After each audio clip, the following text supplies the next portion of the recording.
오늘 저는 이신층의 기초 이런 주제로 말씀을 증거하도록 할 것입니다. 이신층이라는 말은 믿음으로 말미암아 칭함을 받았다 이런 뜻입니다. 그 뜻을 잘 뒷받침해 주는 말씀이 로마서 5장 1절에 있는데 한번 다 함께 읽어보겠습니다. 시작.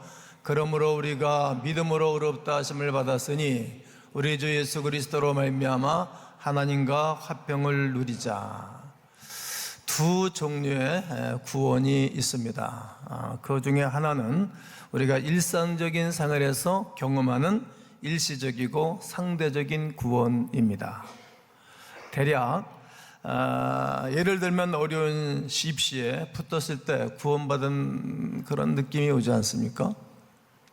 중병이 걸렸는데 치료를 받았다든지, 또 아주 심각한 어려움에 처해 있었는데 해결을 받았다든지, 그리고 도대체 해결할 수 없는 문제였는데 이런 문제가 해결이 받은 경우입니다. 또 문학적, 철학적, 종교적 구원도 있습니다. 이런 것들은 다 사람들이 노력하거나 기다리는 가운데 얻어질 수 있는 그런 것들입니다. 어찌 보면 우연히 이런 구원의 역사가 일어나기도 하지요. 그러나 또 하나의 구원이 있습니다. 이것은 우리가 이 세상에서 경험할 수 없는 것들로 영원하고 절대적 구원입니다. 기독교에서 말하고 성경에서 말하는 구원이란 일시적이고 상대적인 구원이 아닙니다. 이것은 인생의 존재와 죽음 이후의 세계와 연관이 됩니다. 사람들은 죽음 이후의 세계에 대해서 별로 방관적이고 그리고 도피적인 생활을 하고 살아갑니다. 일반적인 모든 사람들이 도피적인 사고를 가지고 살죠. 하지만 아무리 무관심한 채 도피하고 방관하고 산다 할지라도 그것은 지워지지 않는 현실입니다.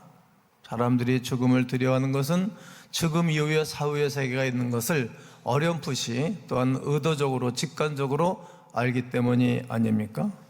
눈에 보이는 일시적인 구원이나 상대적인 구원이 중요하게 느껴지지만 사실 그런 것들은 안개와 같은 것이고 그냥 훅 지나가 버리는 것들입니다.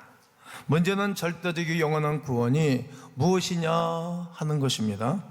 절대적인 구원이란 절대자이신 우리 하나님께만 있습니다.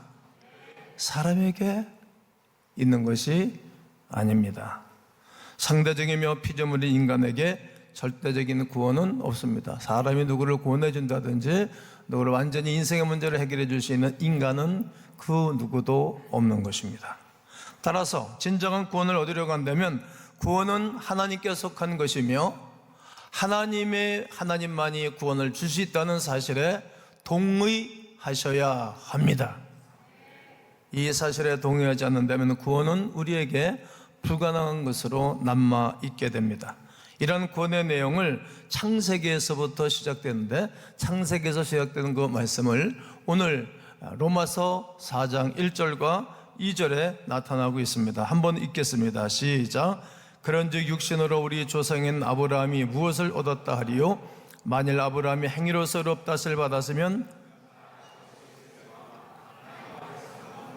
아멘. 창세기에 나타난 아브라함은 이스라엘에 있어서 믿음의 조상일 뿐만이 아니라 이스라엘 종교의 시작이라고도 말할 수 있는 중요한 인물입니다.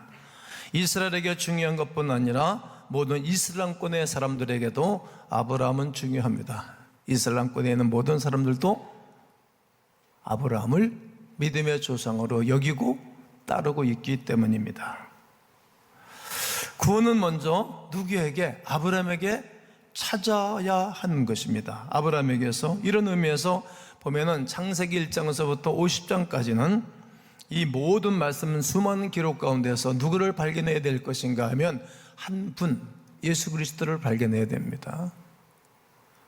계속 예수 그리스도에 대해서 암시적으로 또 그늘처럼 말씀하고 계신 것입니다. 더 나아가 이 창세기는 로마서를 위해서 존재하는 것입니다. 세월이 엄청나게 흐르고 난 다음에 이제 바울이라는 사람을 하나님이 선택해서 이제 이 창세기에서 말하고 있는 그 모든 스토리를 가지고 예수 그리스도를 통한 구원의 역사를 설명하기 때문입니다. 그 정도로 중요한 구원의 핵심을 가르쳐주는 책이 창세기입니다. 그러면 어떻게 하나님이 아브라함을 선택하고 아브라함을 믿음의 조상으로 삼으신 것에 대해서 우리는 중요함을 가져야 되고 이 궁금증을 가져야 됩니다. 창세기 12장 1절에 이유가 나타나 있습니다. 한번 읽겠습니다. 시작. 여호와께서 아브라함에게 이르시되 너는 너의 고향과 친척과 아버지의 집을 떠나 내가 내게 보여줄 땅으로 가라. 여기서 우리는 아브라함과 하나님이 처음으로 만나는 첫 미팅을 알 수가 있습니다. 근데 여기서 중요한 사실이 하나 있습니다. 아브라함이 하나님을 찾은 것이 아니라 하나님이 아브라함을 찾아오셨다는 사실입니다. 사람들은 내게 아랫사람이 윗사람을 찾아가고 돈 필요하면 내 사업자가 필요하면 돈 있는 사람 찾아가고 인생의 어려운 문제를 해결하려면 선배를 찾아가고 그리고 모든 이 세상의 시스템은 윗사람을 찾아가게끔 되어 있어요. 그런데 아브라함을 선택할 때 하나님이 아브라함을 찾아가신 거예요. 이것만 생각하면 너무나 고맙고 감사가 드러날 것입니다. 하나님이 아브라함에게 말씀하기를 시작합니다. 이것이 믿음의 시작입니다. 말씀하기 시작한 것이 믿음의 시작. 그로 말미암아 하나님께서 일방적으로 아브라함을 찾으셨다는 거예요. 그 이유가 무엇입니까? 모릅니다. 이것을 가리켜 하나님의 선택, 하나님의 은혜라고 말할 뿐입니다. 하나님이 왜 우리를 부르셨을까요? 하나님이 왜 우리를 구원해 주신 것입니까?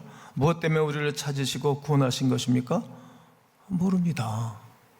그냥 은혜입니다.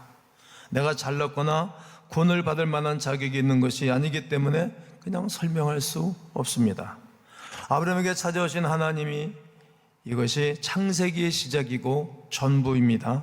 결코 아브라함이 쓸만한 제목이거나 믿음이 있었기 때문이 아닙니다. 그의 아버지가 훌륭해서도 아니고 그의 어머니가 믿음이 있어서도 아니었습니다. 우리가 잘 알고 있는 바처럼 아브라함의 아버지 데라는 우상을 만들어서 엄청난 부를 창출했던 인물입니다. 그런데 그 가정에서 성장하고 있는 하나님이 아브라함을 선택하셨다는 거죠. 그가 노력해서입니까? 아닙니다. 아브라함의 인생 이후에 살펴보면 12장에서 불러내어서 그가 그 가정을 꾸리고 아들을 낳기까지 뒷조사를 해보면 실수 덩어리입니다. 이리 흔들 저리 흔들 아무리 봐도 이렇게 존경할 만한 구석이 거의 없습니다. 그럼에도 불구하고 하나님이 그를 믿음의 조상으로 세우셨습니다. 자녀가 잘나면 부모가 얼마나 좋습니까? 그냥 공부도 잘하고 인격도 훌륭하고 예의도 바르고 모든 사람들에게 뒤처지지 않고 모든 사람을 뒤돌아보고 모든 어른들에게 사랑을 받는 그런 아들이 있다면, 딸이 있다면 그저 부모는 고마울 뿐입니다. 기쁩니다. 그러나 그렇지 않더라도 마음에 안 든다 할지라도 마음이 상한다 할지라도 그를 사랑하는 것입니다. 그것이 부모입니다. 그렇다면 왜 그 자녀를 사랑합니까? 그냥 자녀이기 때문에 사랑하는 것입니다. 그 이상의 대답은 없습니다. 그것이 하나님과 우리와의 관계입니다. 이것이 구원을 이해할 수 있는 첫 번째 열쇠입니다. 이것을 이해하지 못하면 하나님과 우리와의 관계가 이해가 되지가 않습니다. 이해가 어렵습니다. 이해할 수가 없습니다. 창세기로 돌아가서 2절과 3절을 보면 내가 너로 큰 민족을 이루고 내게 복을 주어 내 이름을 창대하게 하리니 너는 복이 될지라. 너를 축복하는 자에게는 내가 복을 내리고 너를 저주하는 자에게는 내가 저주하리니 땅의 모든 족속이 너로 말미암아 복을 얻을 것이라 하신지라. 조건이 있습니까? 그냥 조건이 없습니다. 그냥 사랑이기 때문입니다. 부모이기 때문이고 자녀가 귀하기 때문인 것입니다. 하나님이 여러분을 이처럼 사랑해 주십니다. 부모가 우리를 사랑하는 것 그 이상에, 부모가 우리를 돌보는 것 그 이상에, 부모가 우리를 사랑해 주는 것 그 이상으로 여러분과 저를 사랑하고 계십니다. 틀림이 없는 사실입니다. 창세기 12장에서 읽었던 것처럼 아브라함이 복을 받기에 훌륭한 인물이었습니까? 그렇지 않습니다. 아브라함이 하나님께 노력하고 충성하였습니까? 전혀 그렇지 않습니다. 어떤 행위를 함으로 하나님께서 인정받고 그리고 하나님이 그를 위로하고 찾아온 것입니까? 전혀 그렇지 않습니다. 만일 아브라함이 자신의 의로운 행위 때문에 구원을 받았다면 아브라함에게도 자랑할 것이 있을 것입니다. 만약 그가 경건해서 하나님의 선택했다면 아브라함에게 내가 경건한 사람이야 이렇게 자랑할 것이 있었을 것입니다. 그런데 아무것도 없습니다. 그렇기 때문에 하나님의 구원은 자랑할 것이 없는 것입니다. 이렇게 구원의 시작이란 감격과 황송함과 감동과 말할 수 없는 부끄러움 가운데 이루어진 것이 구원의 기초이고 구원의 시작입니다. 이 구원의 은총을 누린 사람들은 가만히 있을 수 없어 그분을 노래하고 그분을 찬양하고 그분을 위해서 살아가는 사람으로 완전히 바뀌어지고 너희 몸을 하나님이 기뻐하는 거룩한 산제물로 드리라고 말씀하시듯 산제물이 되어져서 이 땅을 살아가는 것뿐입니다. 아브라함이 무조건적인 하나님의 은혜와 선택을 받고 축복의 역사를 받게 된 이유는 오직 한 가지입니다. 그저 그가 하나님을 믿은 것뿐입니다. 오직 믿음입니다. 한번 외쳐보면 좋겠습니다. 양손을 걷어쥐고 오직 믿음. 그렇습니다. 오직 믿음뿐입니다. 하나님이 아브라함에게 말씀하신 것을 믿었기 때문입니다. 어느 날 이 이야기를 아버지에게 얘기했죠. 아버지가 그냥 내보낼 리가 없겠죠. 야 아브라함아, 네 아버지에게 주신 신이 이처럼 네 아버지에게 복을 주셨다. 너의 신은 누구니 도대체?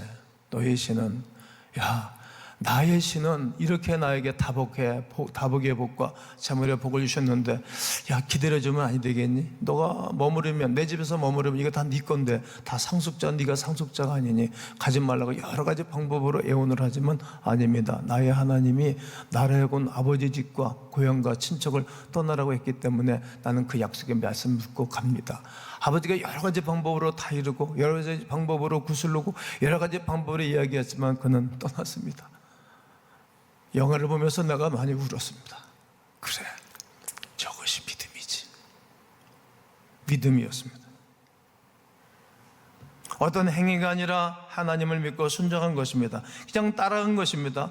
하나님은 이것이 그에게 너무 좋았던 것이 없어 흡족했던 것입니다. 순수하게 어린아이처럼 주와 같이 길 가는 것 기쁜 일이 아닌가. 그냥 따라가는 그 모습을 바라보고 하나님이 그를 향해서 눈꼬리를 띄울 수가 없었습니다. 여러분, 아브라함 동시대에도 실은 성경에는 기록하고 있지 않지만 수많은 사람들이 살았습니다. 그때도 그 사람들에게 말했을 거예요. 오늘도 수많은 사람들이 살고 있습니다. 우리나라에 약 한 5,700만 명이 살고 있습니다. 그들에게 우리 하나님이 계속 말하는 거 아닙니까? 교회를 통해서 말하고 목사를 통해서 말하고 예수 믿는 거룩한 백성들을 통해서 말하고 믿음 좋은 어머니가 말하고 믿음 좋은 아버지가 말하고 믿음 좋은 동생이 말하고 믿음 좋은 조카가 말하고 손주도 말할 수 있는 것입니다. 그런데 사람들이 안 따르는 거예요. 그 하나님의 말씀을 듣고 따르고 순종하면 하나님이 역사해 주시는 것입니다. 하나님께 대한 신뢰, 하나님을 믿은 것, 이것이 바로 구원의 뿌리요 동기입니다. 우리가 하나님을 믿는다고 하면서도 실제로는 믿지 못하고 의가 되지 못합니다. 부르심을 받았다고 하면서도 계속 목마르고 믿었다고 하면서도 계속 능력이 나타나지 않는 이유가 무엇일까요? 하나님 믿고 신뢰한다고 하지만 실제로 신뢰하지 않기 때문입니다. 신뢰한다면 역사가 일어날 것이죠. 교회 나와서 신앙생활 하면서 믿습니다 말합니다. 정말 우리가 하나님을 믿고 있는가 점검해봐야 됩니다. 목사라서 성경을 많이 읽고 있다는 것을 여러분들이 신뢰할 수 있을 겁니다. 중직자라서 교회를 잘 다니고 오래 다녔다는 점을 의지할 수도 있습니다. 하지만 하나님을 신뢰하는 것과는 전혀 다릅니다. 오랜 세월 하나님을 믿었다는 것과 그때마다 하나님을 신뢰하는 것은 매우 다른 것입니다. 우리가 당황하는 이유가 여기 있습니다. 교회를 오래 다녔는데 성경을 이렇게 많이 읽었는데 전도를 엄청나게 많이 했는데 우리 삶에 위기가 찾아오면 모든 사람들이 당황하는 거예요. 그 이유는 자기 행위를 믿었기 때문에 내가 이렇게 했는데 하나님 나한테 이렇게 할 수 있어요? 우리가 반기를 낼 때가 많이 있죠.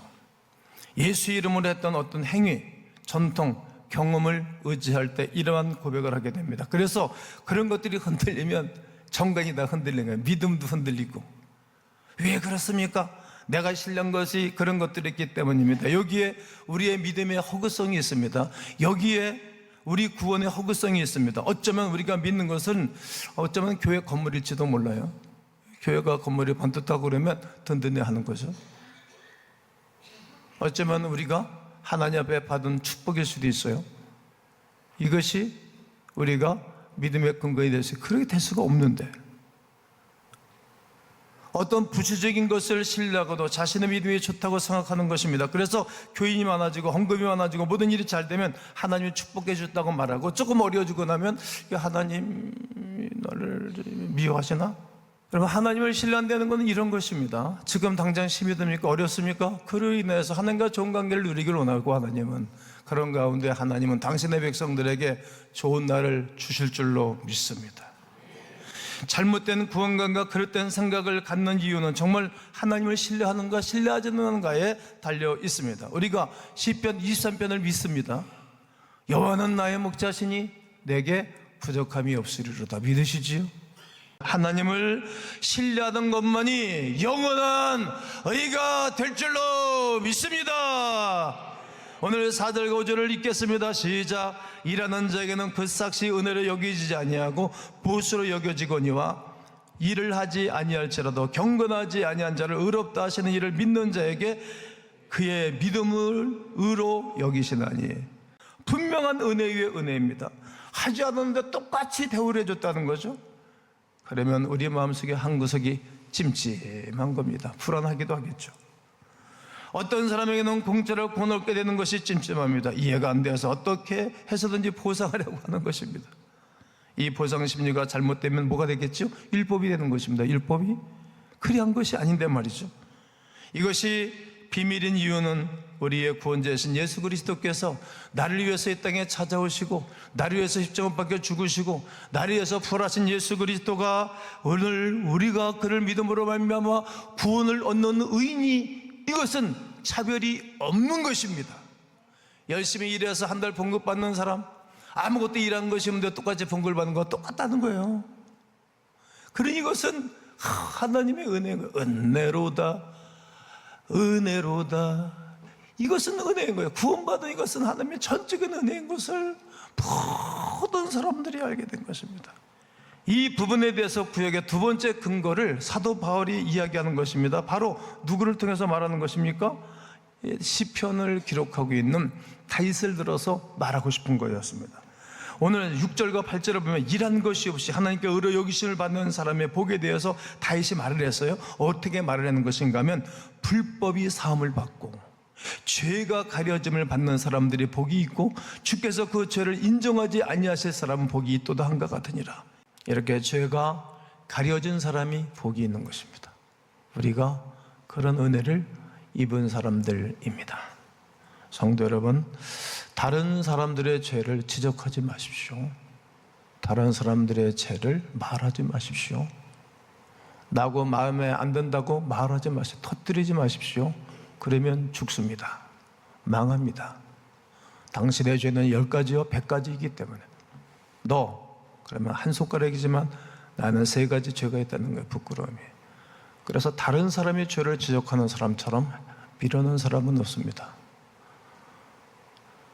예수님의 이종 사촌이었던 세례요한은 엄청난 사람입니다. 왕 앞에 가서도 팍 고함가운 소리 지고 죄를 지적했어요. 옥에 갇혔죠. 그래서 옥에 갇혀 있을 때 하나님이 지켜주시지 않고 신방 가지 않으니까 예수님이 하신 말씀이, 나로 인하여 실족하지 않은 자가 복이 있다 하셨어요. 근데 헤로디아에 내가 칼춤을 추다가 헤롯 왕 앞에서 딱 추다가 춤을 안 추는 거예요. 왜 그러니? 내가 소원이 있습니다. 너 나한테 부탁해봐. 내가 나라 절반이라도 잘라서 너에게 주겠다. 이거 왕은 이게 미루는 사람이에요. 왜냐면 그냥 5년 동안 자기가 임기 동안에 나라를 위해서 헌신하는 사람이지 자기가 주인이 아닌데 주인인 척하면 그거 망하는 거예요. 누가 존경합니까?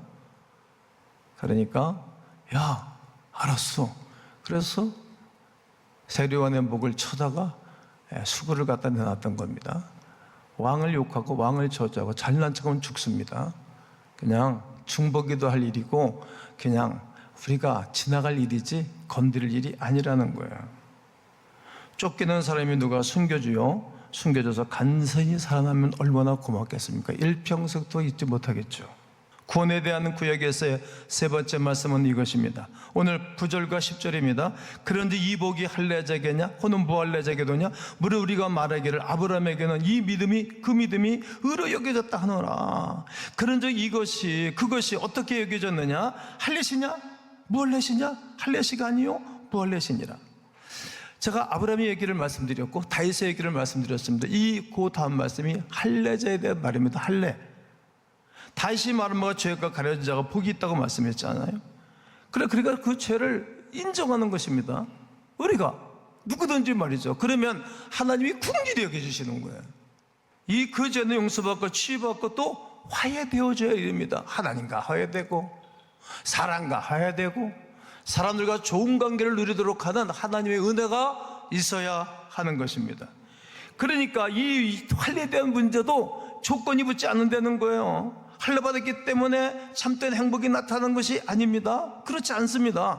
참된 행복은 할례나 무할례나 유무가 있지 않습니다. 아브라함이 의롭다 하심을 받았을 때가 할례를 받았답니까? 아닙니다. 할례 받기 이전에 이미 하나님이 그를 사랑하신 거예요. 할례를 받기 이전에 창세기 12장 1절에 이미 그가 할례를 받기 이전에 그를 선택하고 사랑해 주신 거예요. 우리가 세례를 받고 나서 하나님께 사랑받은 것이 아니라 세례를 받기 이전부터 하나님이 여러분과 나를 사랑해 주시는 줄로 믿습니다. 이 말은 우리가 어떤 행위로 구원을 받는 것이 아니라는 거죠. 우리가 무슨 직분을 받아서 구원을 받는 것이 아니라 우리가 무슨 교회에서 행위가 있고 무슨 직분을 받아서가 이거 우리가 구원을 받은 것이 아니라 우리가 직분을 받기 이전에 목사가 되기 이전에 장로가 되기 이전에 교회 무슨 일을 하기 이전에 이미 우리는 용서를 받고 구원받은 백성들인 줄로 확신합니다. 할례를 명하신 하나님의 말씀을 신뢰했기 때문에 그가 큰 은혜와 복을 받은 것입니다. 그래서 아브라함은 모든 무할례자의 조상입니다.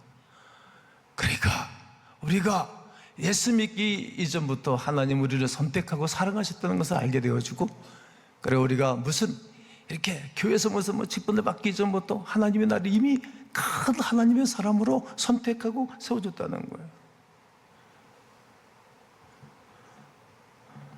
믿음으로 모든 사람이 할례를 받았다면 아브라함은 할례자의 믿음의 조상도 되는 것입니다. 그러니까 무할례자의 조상도 되고 할례자의 조상도 되는 것입니다.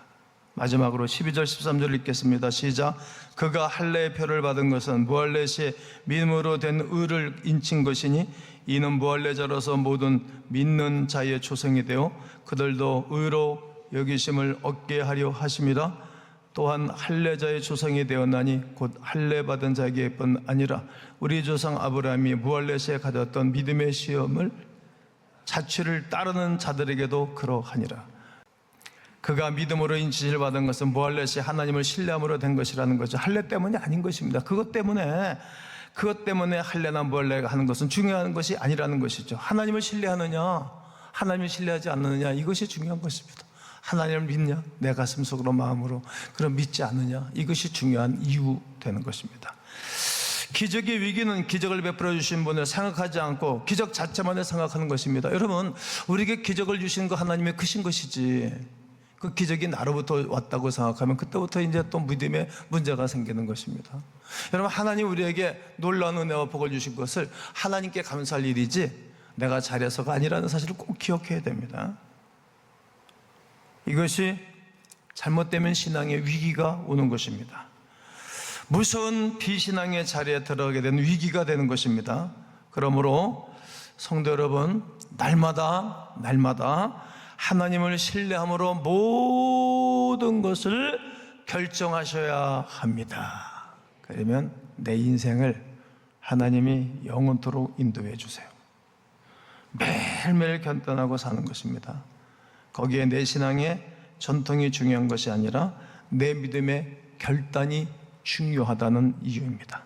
빌립보서 2장 12절에 그리고 21절, 히브리서 12장 21절을 보면 그러므로 나의 사랑하는 자들아 너희가 나 있을 때뿐 아니라 더욱 지금 나 없을 때에도 항상 복종하여 두렵고 떨림으로 너희 구원을 이루라 말해요. 그리고 히브리서 12장 21절에 그 보이는 바가 이렇듯 무섭기로 모세도 이르되 그 유명한 영적인 것은 모세도 말하기를 내가 심히 두렵고 떨린다 하였느니라. 두렵고 떨림으로 우리 구원을 이루어가고 두렵고 떨림으로 매사에 중요한 결정을 하게 되어지면 우리 주님이 우리와 동행해 주사 하나님의 은혜로 구원의 역사에 동참하고 하나님의 은혜로 부족함이 없는 하나님의 역사를 이루어가는 광야민들 모두 되시기를 주님의 이름으로 축원합니다.